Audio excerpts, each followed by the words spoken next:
Good morning అందరికీ. మీరు చాలామందికి రిఫర్ లింక్ కాపీ అవ్వట్లేదు, మీ టీంలో ఎంతమంది ఉన్నారు కనిపించట్లేదు అనే కొన్ని కంప్లైంట్స్ ఉన్నాయి కదా. అది మీకు ఎలా చూసుకోవాలనేది మీకు ఎక్స్ప్లెయిన్ చేస్తాను ఈ వీడియోలోని. దీంట్లో ప్రొఫైల్ మీద క్లిక్ చేయండి. ఇలా క్లిక్ చేసిన తర్వాత ఇక్కడ ఏమవుతుందంటే రిఫ్రెష్ అవ్వట్లేదు. రిఫ్రెష్ అవ్వాలంటే ఇక్కడ అప్డేట్ మీద క్లిక్ చేయండి. క్లిక్ చేసిన తర్వాత మళ్ళీ ప్రొఫైల్ మీద క్లిక్ చేయండి.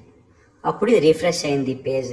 చూసారా, ఇక్కడ నా నేమ్ ఎదురుగా 0 అని కనిపించింది. అంటే ఇక్కడ నాకు కింద ఎవరు లేరనమాట. రిఫరల్ లింక్ ఉంది కదా, అక్కడ క్లిక్ చేయాలి. క్లిక్ చేయగానే కాపీ అయింది. ఇప్పుడు ఇది కాపీ అయింది కదా, దీన్ని ఇలా వాట్సాప్కి వెళ్ళి 936 వాట్సాప్కి వెళ్ళి ఇలా పేస్ట్ చేసుకోవచ్చు. పేస్ట్ చేసుకుంటే ఇలా కనిపిస్తుంది. ఇప్పుడు దీని మీద ఇలా క్లిక్ చేయగానే మీ రిఫరల్ లింక్ ఓపెన్ అవుతుంది. మీ పేరు కూడా పైన వస్తుంది అనమాట. సో మీకు చాలా ఈజీ అవుతుంది ఇంకా షేర్ చేసుకోవడం. ఓకేనా?